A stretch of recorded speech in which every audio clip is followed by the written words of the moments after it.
Okay, let's start today's lecture. So this is your 12 volt supply battery. This goes to a switch. This circuit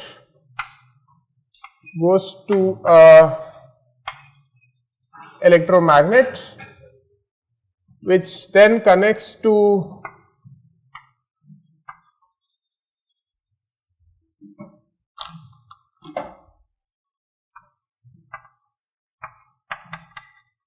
a mechanism which can make the contact, which can break the contact, and this is how your circuit gets completed.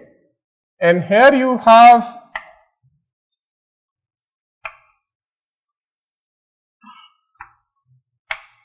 another piece which gets connected to the speaker or the output side of the speaker, right. So as soon as you close the switch, the current flows through here. This electromagnet gets energized, it attracts this part here. As soon as this gets attracted here, this contact breaks open. As soon as this contact breaks open, this magnet gets demagnetized or de-energized.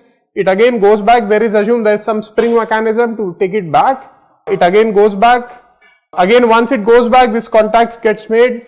Again, there is electromagnetic energization. Again, it pulls it back. Again, it goes back. Again, it pulls it back, and just sort of create the vibration motion.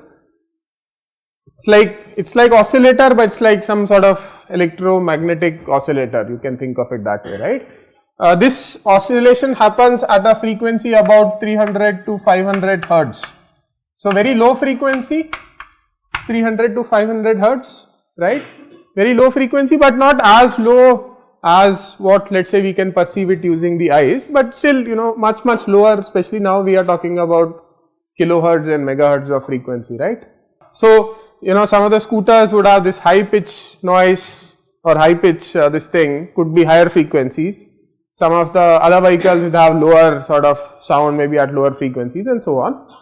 All of this type of current, so you can imagine how would this current look like. If you see this current I drawn by the switch in this case, how would it look like with respect to the time? It would not be a constant DC, right? So you have a DC source, but the current will be pulsating DC,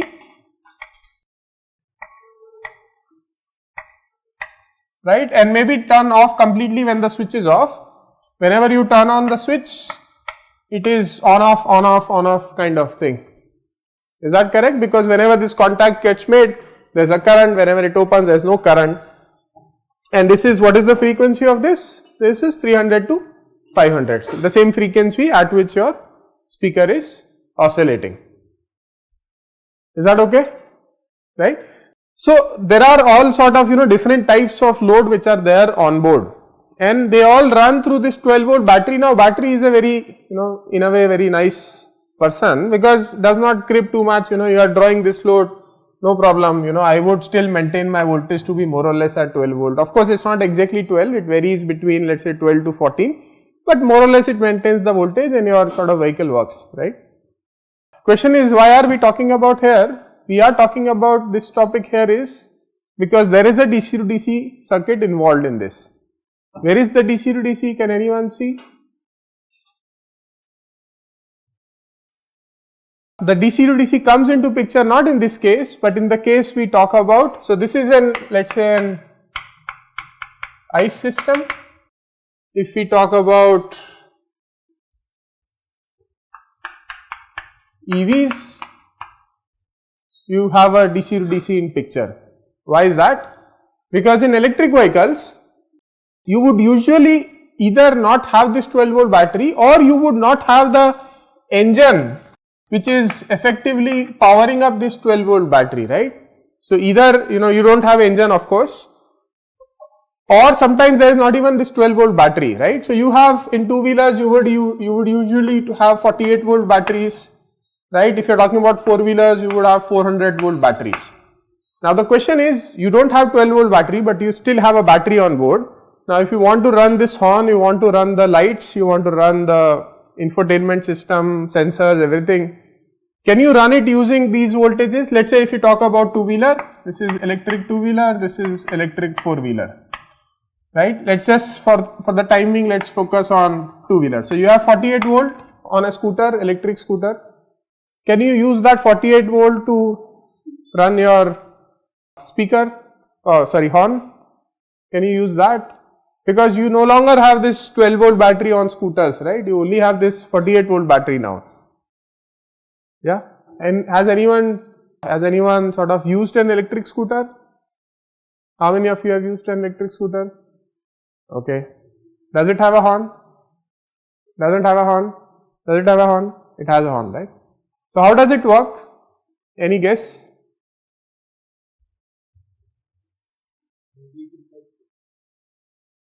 So now instead of 12 volt battery, I have a 48 volt battery, right? Which I charge whenever, I charge it whenever I take it scooter to my home or wherever. Now from here, how do I connect to that horn? Because this I was supplying through a 12 volt system. Now I have a 48 volt. What can I do?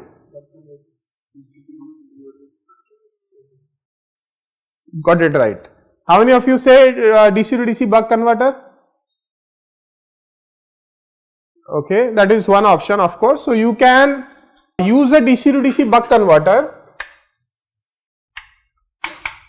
right? Convert this 48 volt into 12 volt, and then you can supply this 12 volt to the same system, and your horn will work fine, or everything else would work fine. Any other suggestion? Any other suggestion? Then you will get, you can do that. That's a fair suggestion. You can convert it into AC using a transformer and directly use that AC itself to, supply to this, so you can get rid of this kind of a mechanism and so on. You can do, yeah. What else? Any other option here? If you don't want to use converter, voltage divider you can use. Yeah, but we have learned, right, that if at all you have to convert the voltage, better not to do using voltage divider, right? That we have already seen. What could be the simplest way? Simplest way is, you have, let's say, n turns here, right, which is producing some flux. You change the number of turns so that this can work with 48 volt. Simple. Isn't that the simplest way? You have an electromagnet, right? You have a coil wound around a piece of, let's say, magnetic material. You just change the number of turns so that the effective force with which the attraction happens remains the same, right? Isn't that the simplest way? Buck converter though we are learning now, right? We don't even know before, let's say, this class there is a buck converter. If you would have told you how to do it, you can just change the number of turns here, everything else remains the same. Tada, you have a new horn, isn't it? Which can work on 48 volt then. Is that correct? But then that is not how things happen in reality. That is how, as an engineer, I would probably think it this way, that it's much simpler just to change the number of turns and don't do anything else. But that's not how things work, because not just the horn, there are so many other systems, right? Each system you have to make changes. So whatever changes you make, that has to go to the manufacturing setup of those horns and things. You should have sufficient volume of these 48 volt based horns, otherwise manufacturing those may not be cost economic, right? So a system which is set in, right, which is this 12 volt system for automotive, makes all of these components enormously cheap and reliable. You want to shift to a 48 volt system in the vehicle where your horn, your light, your fan, everything works on 48 volt. It's not an engineering challenge, right? You can do it. As an engineer, we can design it, we can make it, but the challenge is making it cost effective, right? You have to gain sufficient volumes. All the vehicles should shift to 48 volt. Only one manufacturer shift to 48 volt. The person may not be able to source a reasonably cost horns of 48 volt and so on. So there are a lot of non-technical challenges in actually shifting the voltage levels. If you have heard about, for example, Tesla Cybertruck, right? This uses a 48 volt system, if I am not wrong, but you should try and go back and Google, right? So Tesla Cybertruck, all of you know what is a Tesla Cybertruck? How many of you know what is a Tesla Cybertruck? Okay, so those of you who don't know, go back and just search Tesla Cybertruck and you would know. So this guy on this vehicle you are using 48 volt bus instead of 12 volt bus for these horns and lights. But it is not a very common practice. Common practice is to use a DC to DC converter, generate a 12 volt, and then run all the systems in the vehicle as it is. Any electric scooter if you pick up today, at least in India, this is how it would be, right? Nothing special, because so that everything else remains as it is, you just add this one component and you are sort of set up to run the whole vehicle. So this converter, what is used in the vehicles is mostly is a DC to DC buck converter.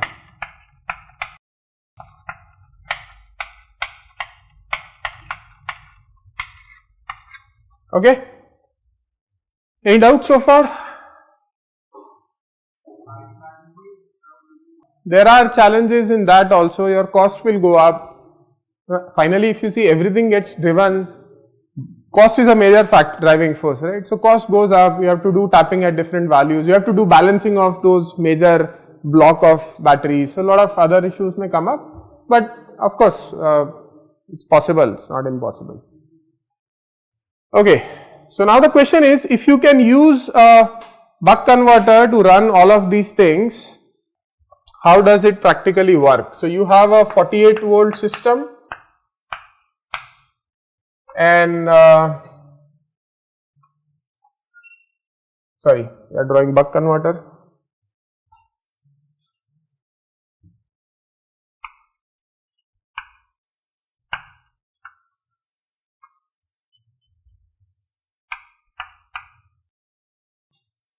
And then you have these loads. Now since this is a sort of a first course, most of the time the load we represent using a resistance, right? But in reality this is the load, right? You cannot represent it using a resistance because it's actually a non-linear load, right? It's turning on, off, this is the kind of the current it is drawing. But since it's the first course, you are learning about first time buck converter, so we can consider the load to be a resistive load, which means we are just considering the average part of this load, right? Somehow we are thinking that there may be some circuit inside which takes care of the ripple part, so we are only supplying the average power. So this is 48, you want 12 volt output, right? This is inductor, this is capacitor. What should be the duty cycle? What should be the duty cycle for the switch S1? 0.25, right, which is nothing but T on of S1 upon total Ts, which is nothing but VO by Vin, right? Alright, then the next question is, I can draw the waveforms.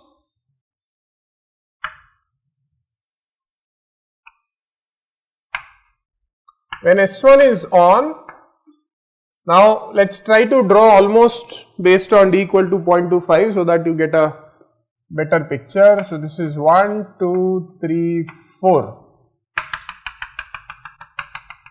And this is your Ts, this is your D times Ts, this is your S1 on, and in this period your S2 is on, right, because S1 is off.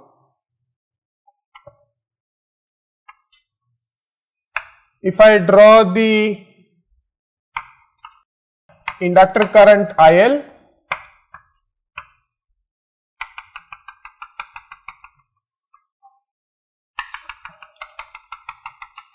so what will be the inductor current? The inductor current would be going up and then coming down, and the initial and the final points are the same because we are considering the circuit is in a steady state condition, right, and therefore the initial point and the final points are the same. Alright. If this is inductor current, we saw that you can write an expression for delta IL. What was the expression for delta IL? Can someone recall? We did derive it in the last class.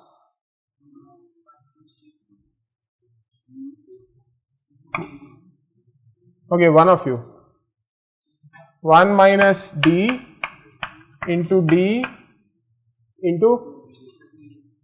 into V in into Ts upon L. If this is delta IL, then this is the capital IL, which is nothing but the average current, right? This is capital IL, which is nothing but the average current, right? What is the average value? The min value plus max value divided by 2, that is the average of a triangle. And therefore, now if I have to draw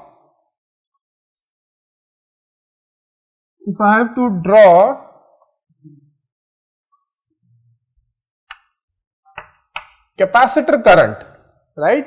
What would be capacitor current? So, capacitor current IC would be given by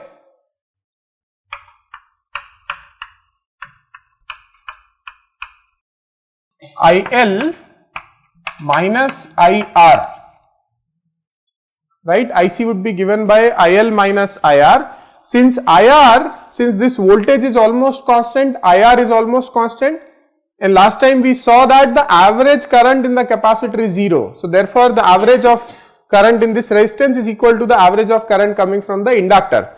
So, I can write this as small IL minus capital IL, which means the capacitor current is the inductor current minus the average value of the inductor current, right?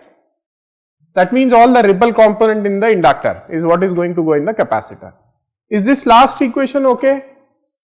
Any doubt? Any question?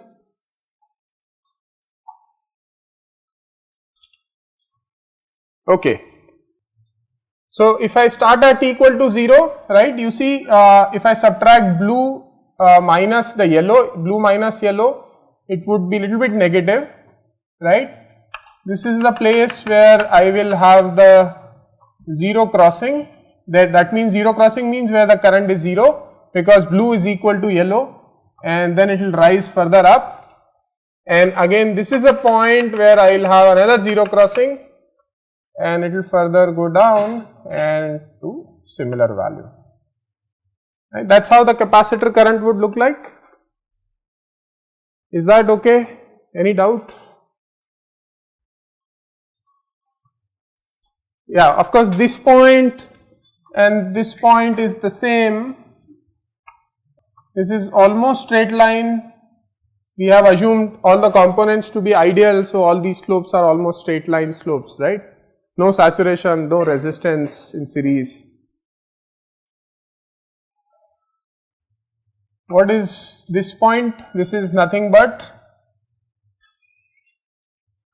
IL max minus capital IL, right, where what is IL max? IL max is nothing but equal to capital IL plus delta IL by 2, right.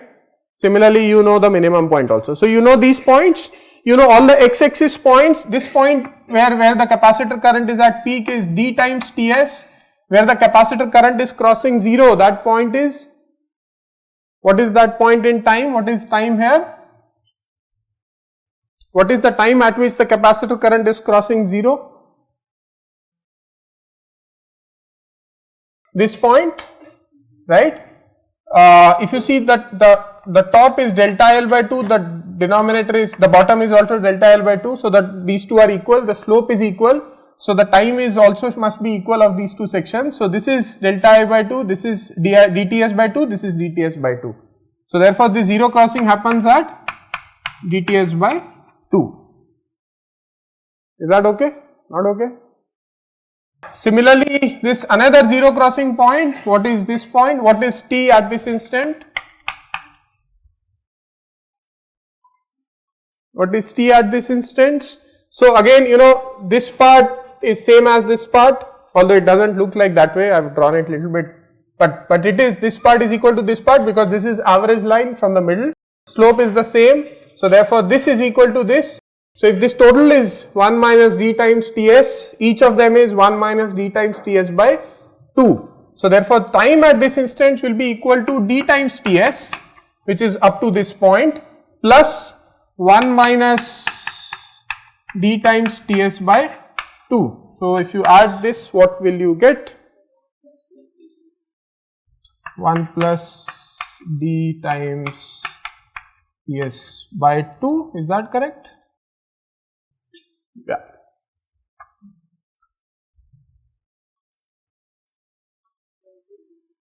Which one? Second part, it's straight line, right? Slope is the same. So x by y ratios on both sides would be same. So this side, if you see, this is delta I by 2, this is delta I by 2, and therefore this period is same as this period. This total period is 1 minus d times Ts, and therefore half of them is 1 minus d times Ts by 2. So time at this instant is 0 plus dTs plus 1 minus d times Ts by 2. Okay, once we have figured out the capacitor current, the next step is to find out the voltage, and this is again what we have drawn last time, but let us still try to redraw it. Capacitor voltage, and now we are drawing the zoomed version of it, right, on the y axis. So whenever the current is in the capacitor is positive, capacitor equation is I equal to C dVc by dt. So if current is positive, dV by dt will be positive, current is negative, dV by dt will be negative. In this region, the first region, the current is negative, so that means voltage is falling, and then the current is positive, that means the voltage is rising, and then again the current is negative, so the voltage is again falling, coming back to the same position because it's a sinusoidal steady state. This is how VC would look like. Is that okay? Anyone has any doubt? Sorry?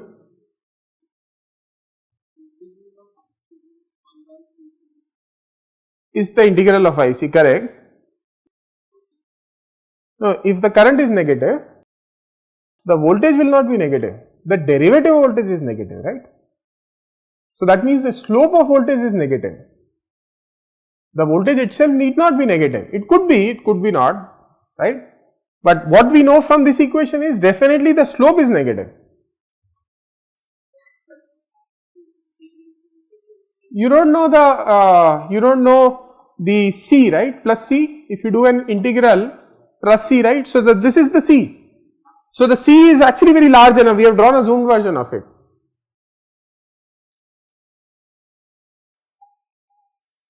Any question? No question? Yes.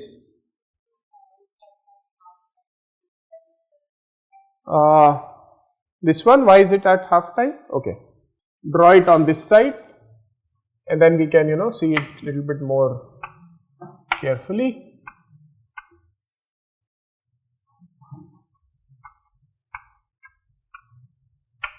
This is I max, this is I min, and this is the average line, which is I max plus I min by 2, right.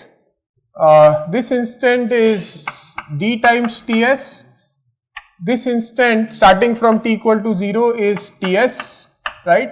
Now the question is, what is T1, let us say, right, this is what we want to find, what is T1.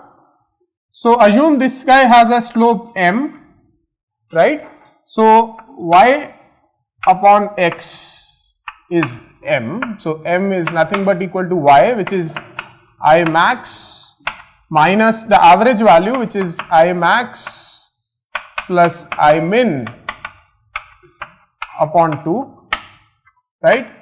This is this y axis divided by the x axis, which is T1 minus d times Ts, right, and this is same as slope. So this is same as what we have on the right side, which is I max plus I min by 2 minus I min upon Ts minus T1, right. So if you solve it, you would get the same answer.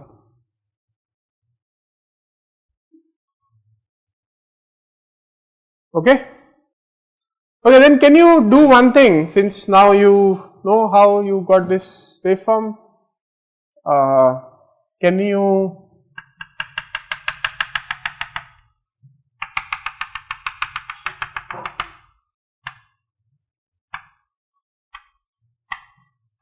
try to find delta Vc. Before you find the expression, let me tell you why finding delta Vc is important. Because there is our, we erased it. There was a 48 volt battery, there was a DC to DC converter, and that is what was going into a horn, light, fans and so on, right. Imagine this guy has an output voltage ripple of 5 volt. So you have 12 volt, but output is oscillating 5 volt, right. So what will happen is this would create problems with your loads, right. So let us say fan load, right. So now the fan load would have this oscillatory torque and it would make sure that the fan degrades much faster. Similarly electronics, right, electronics may not accept this kind of a highly variable power supply. So all these loads would expect a very nice clean power supply. Now when we say clean or when we say nice power supply, how do you quantify it? You quantify it in terms of ripple. So let us say the audio system manufacturer would say like, look, you can power it with 12 volt supply, but the ripple in the 12 volt must be less than 1%, right, 1% of 12 volt, that means how much? 0.12 volt, right.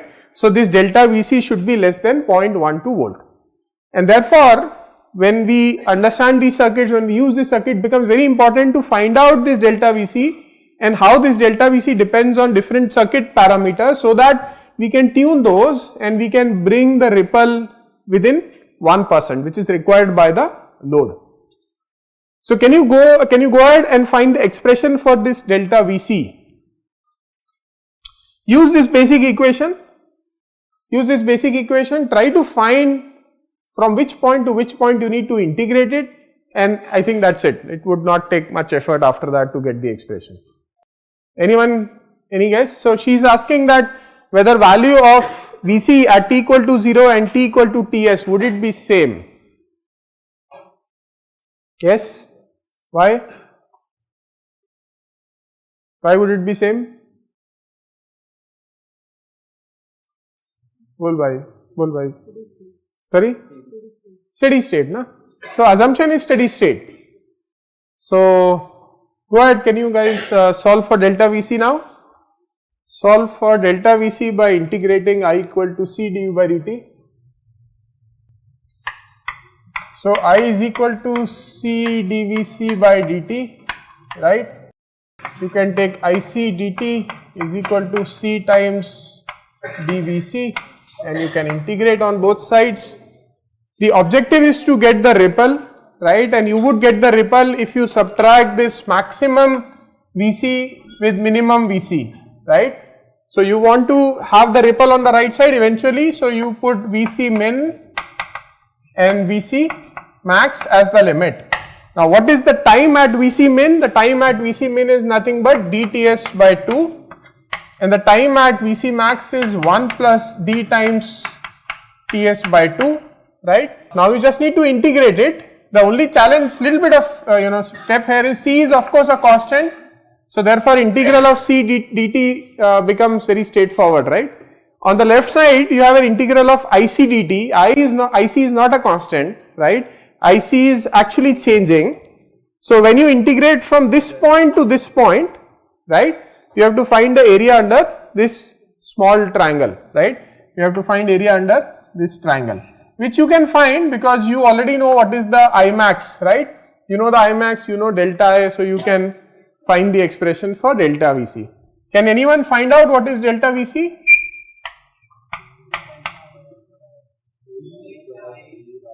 Okay, how many of you have found what is delta Vc? Oh, a lot of you. Okay, great. So, tu bata. Delta IL times Ts by 8. Is that correct? Is that correct? Okay, and let us also substitute delta L, right, just for looking at the big picture. 1 minus d times V in times Ts squared upon 8 Lc I don't remember it, so if anyone thinks it's not correct, let me know. So if your ripple is 2% and you want to bring it to 1%, what should you do? If you have designed this converter and now you are going to a electric two-wheeler manufacturer and you are trying to sell this buck converter to them, and this guy tests it, sees the ripple as 2%, says I'm not happy with 2%, make it 1%, then I can buy it. So what will you do? What will you change in your converter? So what will you change? C value you can change. What else? L. What else? TS. What else? What else? D. What else? Yeah, so you cannot change D, right? Because if you change D, then the output input voltages will also change. That you don't want. So D is ruled out. So you have options of C, L and TS.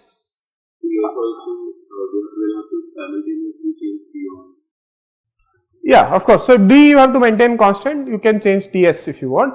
Will you increase TS or reduce TS? Reduce TS. That means you will increase the FS, which is the switching frequency, right? If you have to increase Fs, what is the implication of that?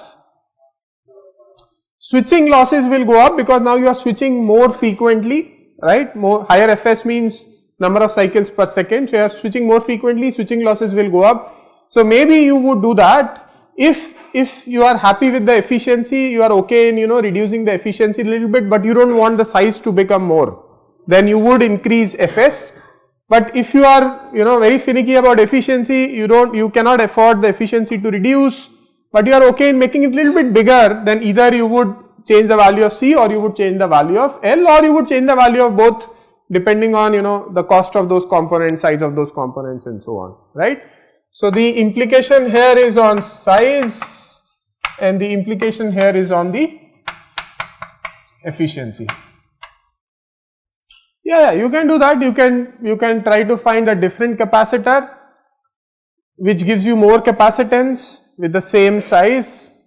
Of course, it will be expensive, so there is always a trade-off. But you can do that. You can look for some different types of capacitors as well. Now tell me one thing. If now you have designed it as per the spec, right? This guy wanted 1%, got it to 1%. You have given it to the vehicle manufacturer. Let's say vehicle manufacturer puts this in the vehicle and turns on the horn. Now will your output voltage ripple still be 1%? So if you designed it with some R load, but in reality the load is the horn which we have seen, and now you connect the actual load, will your ripple still be 1%? Yes? No? No, right? Will it be more than 1%? Yes? No? Let's only look at the capacitor part, right? Forget about the buck converter.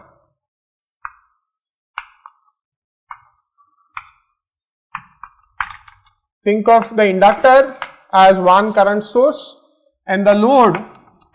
Oh, how do you represent load? This is inductor, this is load, okay, L load, AD load, fine. So you have IL which is inductor, I load which is load current. So just think of this as a zoomed version of this outside, this picture. So IC is equals to IL minus I load. Now IL is the same what it is. So IL has a average component which is I am representing, let's say, using capital IL, and it has a ripple component which I am writing as delta IL as a function of time, right. This is the ripple component, this is the average component, correct. Similarly, load also I can write it as the combination of these two components, which is the average load current plus the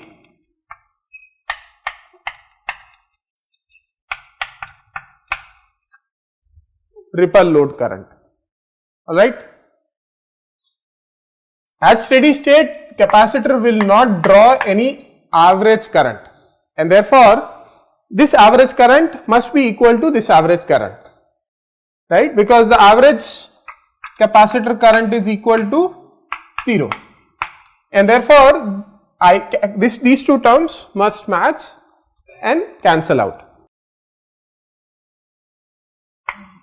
These two terms must match and cancel out.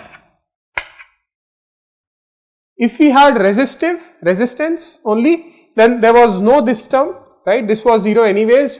So capacitor current would only be equal to this, and you have calculated delta V based on this. But if you also have a load which has a oscillating current, then this current will get subtracted from this current, right, and the net current would flow from the capacitor. So the ripple from this guy plus the ripple from this guy both will flow through the capacitor, right. If it's a nice coincidence, which is never going to happen in real life, that this guy becomes actually negative of this, or the load current is negative of this, then they may cancel out and your ripple may reduce. But that would never happen. Why would that happen? You have designed your converter to operate at 10 kilohertz, horn is operating at 500 hertz. It's very unlikely that these two guys can cancel, right? They are not even of the same frequency. So therefore, most of the time this would add further ripple on the capacitor. And now you have to size the capacitor so that even with this kind of load, your ripple is 1%. Is that okay? Is that fine? So this extra horn would actually increase your burden on the output capacitor. Any question? Any doubt? How is? Because now you have the capacitor current is combination of this delta IL and delta IL I load, right? Earlier this term was not there, there was only one term. So now you have to make sure with both the terms together, the ripple should be within 1%, yeah, and they would not cancel each other out. I mean, of course, if they would have cancelled, then it would have helped, but they would very unlikely or almost very small probability they would cancel. So it would end up increasing the pressure on the capacitor in terms of more ripple. You can of course do the calculation if you want, it's not very difficult. Once you have done this calculation, right, the same process you can use to even calculate what will be the ripple because of the load current. If I give you a load current, shape and so on, you can calculate the ripple here also, but let us not do that now, but you can. So I can ask it in the quiz, in the assignment. Okay, any questions so far?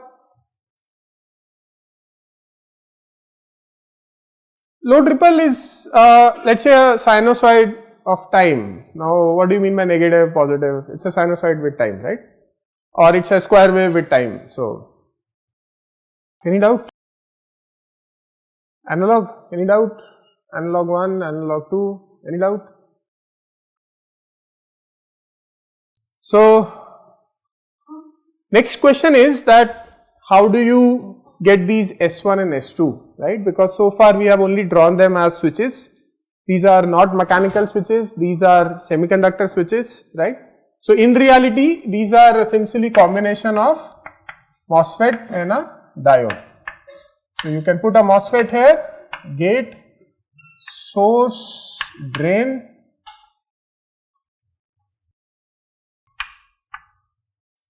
this is switch S1, this is diode D, this is anode, this is cathode,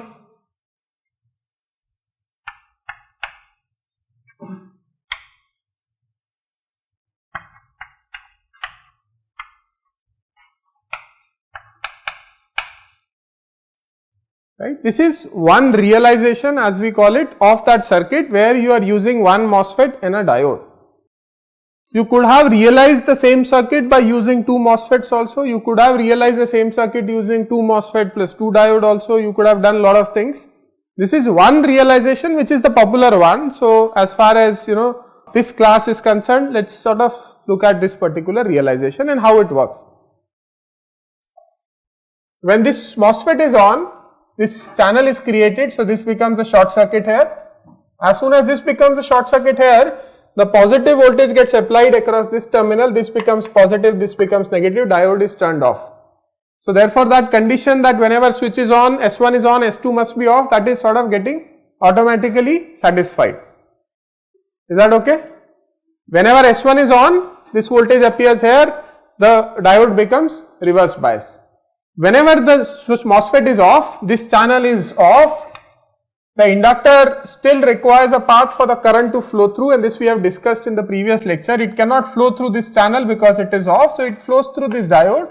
So automatically when this turns off, this guy turns on, right. So this somehow meets our requirement of S1 and S2. Is that okay? This circuit you have seen before, right, in 103? 103 you have seen this circuit? Okay. You could have done more, you could have, instead of using this diode, you could have said that I use one MOSFET here also, which is also possible, and we will look into that little bit later, but this is like the most simplest way of implementing a buck converter. Use a MOSFET, use a diode. What happened? What is A? A is anode, D? K is cathode. Yeah. Want to write C, but C is here, so let's write K. Any question? Yeah.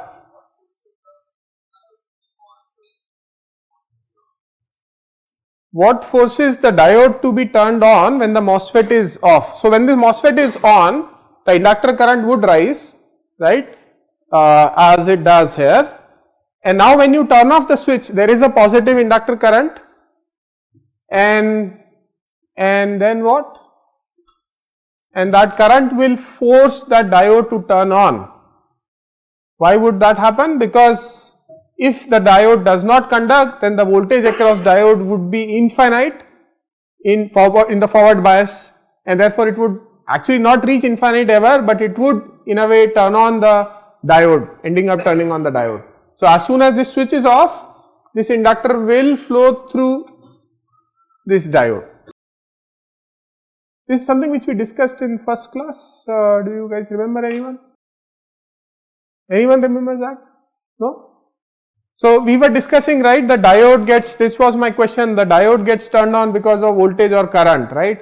Usually we say, positive voltage it will turn on, positive voltage will turn on, but here we are saying because of the current, because this current doesn't have any path, it will turn on, but that's like ridiculous. How would diode know that there is no path for the current, right? So how diode knows is because imagine if this diode does not turn on, right, this inductor current will become suddenly 0, so diaverity would be infinite, and it would force a polarity of voltage like this on the diode, and that means the diode will turn on, right. This condition would never happen that there is an infinite current. So if there is a diode in this fashion, it would turn on, and it would lead the continuity of the current which is flowing from the inductor. Yes, because the inductor current, if it has to be abruptly stopped, it would lead to a very high voltage, and which can easily turn on the diode. So in reality it would never get interrupted, and it would never lead to a very high voltage, and the diode would just turn on as soon as the switch turns off, to make sure that there is a path for the inductor current to flow. Is that okay? Not okay?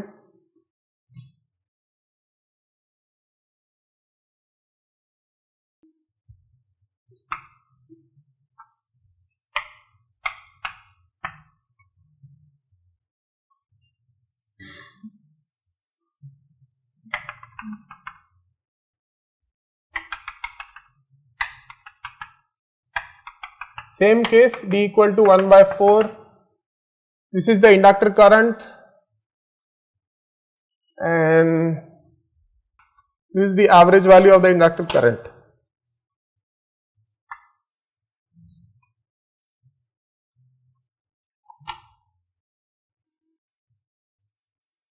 The circuit is operational, right?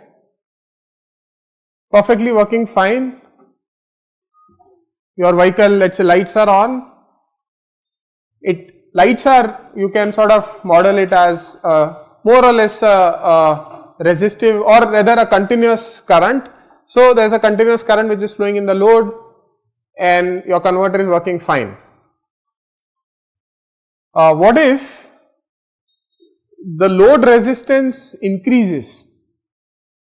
That means you turn off the light, right? Of course, it would in reality be a step change. So, lights are on, lights are not on, right? But here let us consider it as a more continuous sort of problem. So, we are gradually, let us say, increasing the load resistance slowly. That means we are reducing the load current slowly. What will happen to this circuit? What will change in this circuit? So, the problem we are talking about now is what would happen if RL increases. That means RL increases means light load condition, right? The load is reducing. The current flowing in this, which is I load, in this case this is almost constant, which is capital I load will reduce. Is that correct? Capital I load will reduce. If capital I load reduces, will this current change?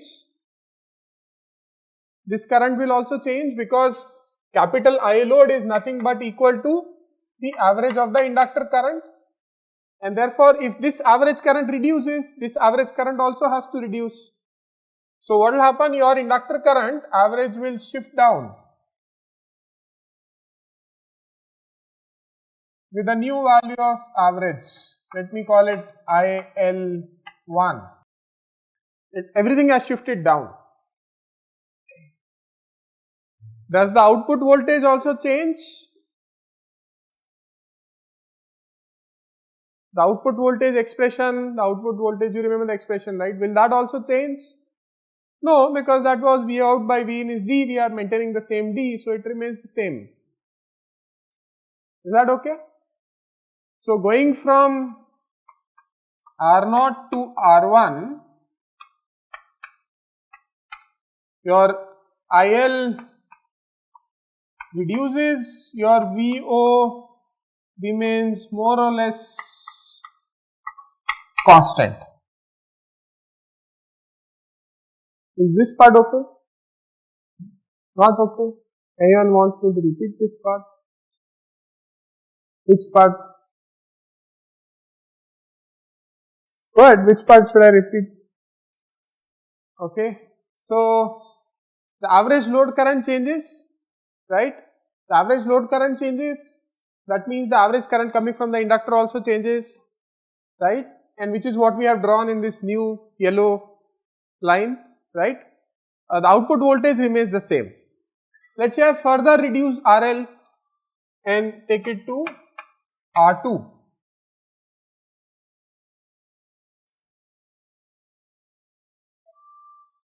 Just starting from 0, it's ending at 0, just touching 0.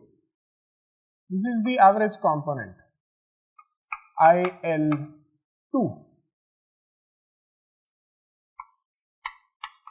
Load current average will reduce, inductor current average will reduce. Still my output voltage would remain constant. Why? Because still for this region you have a positive voltage across the inductor V in minus V naught. For this region you have a negative voltage across the inductor minus V naught. And if you apply the volt second balance, you would still get V naught by V in is equal to duty cycle. So still the voltage relationship remains valid, your duty cycle is constant. I am increasing the resistance. So increasing resistance or reducing the load? Yeah. Increasing the resistance or reducing load, they are one and the same thing. No, increasing resistance is reducing load. When we say we reduce load, that means we reduce the load current, right? So that's a general nomenclature. When we say we reduce the load power or the load current. right? That means we are increasing the resistance.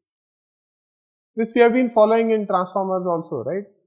When we say we reduce the load, that means the kV of the transformer outload comes down and therefore the current comes down, right? So the impedance actually goes up, or the resistance or the inductor values will go up.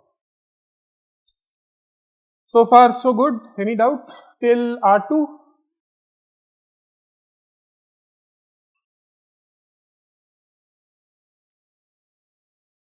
Now let's take a big jump from here and go to R3. Yeah, really large value.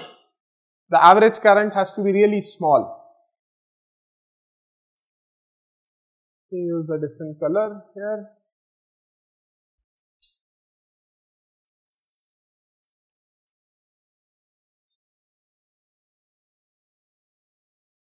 Or rather, let me draw it separately now, not in the same graph. We will slowly analyze it, but for now,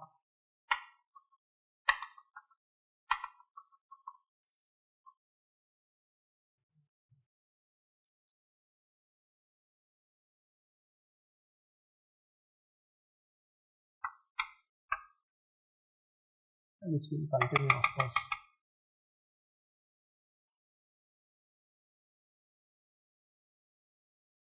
Right? If the load current further reduces, that means the average current has to further come down.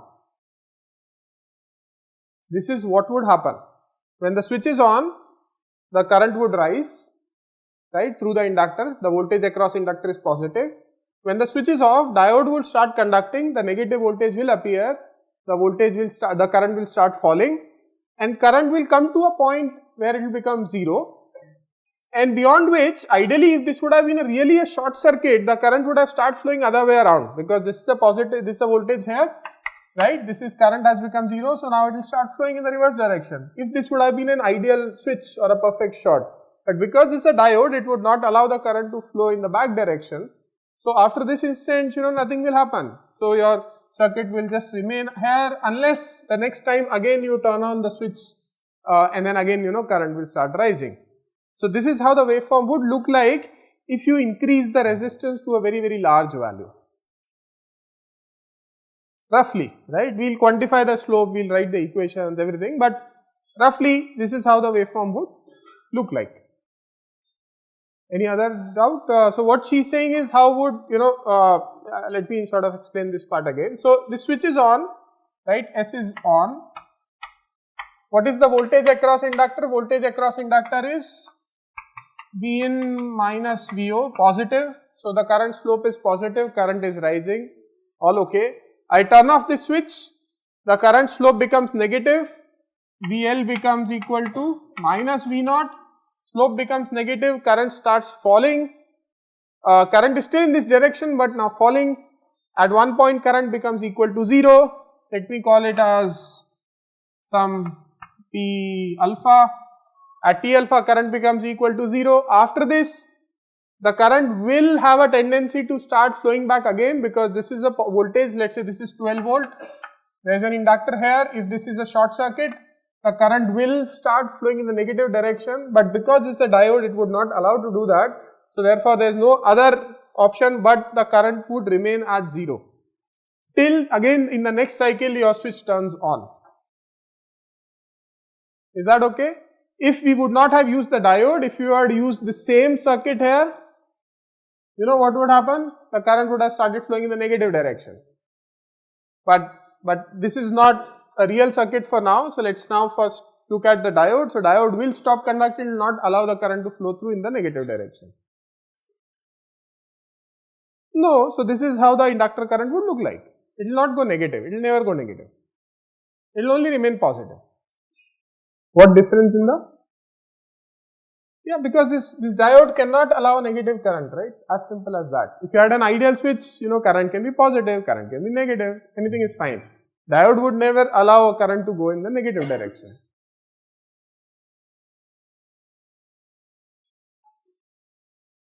Yeah, that would allow, of course. So instead of diode, if you use MOSFET, then things would have looked a little bit different. We'll look into it also, we'll look into that case also a little bit later. But for now, consider that it's a diode and because it is a diode, the current will not go negative and then it will clamp just to 0. We will come to that, we will come to the slope, we will do the calculation, we will come to that. Graph would still start from origin because the current is 0. First time you turn on the switch, the current will start from 0. If again it comes back to 0, it remains 0 for some time. Next time you turn it on, again it will start from 0. The slopes will change and we will come to that. We will do the derivation soon. But what I am trying to say is this is how roughly it would look like, right? What is the exact value of slope? All those things we will write equations, don't worry. So this is an important mode of operation as we call it, because it is a very practical scenario. You use a DC-DC converter, the load is very light, let us say there is only light on, nothing else is on, or only there is an audio system which is on, nothing is on.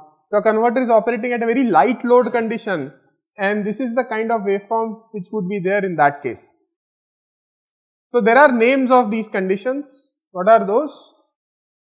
What are the names?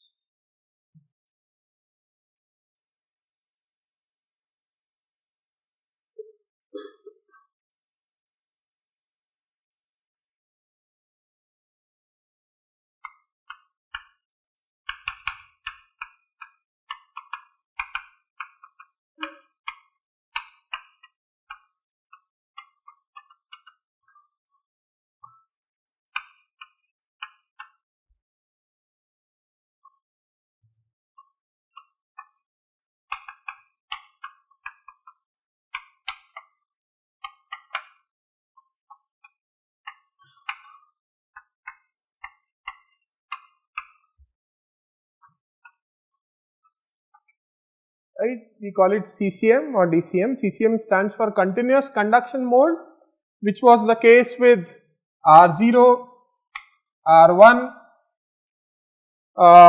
Case R3 is where the current comes to 0 and it remains at 0 for some time. We call it discontinuous conduction mode.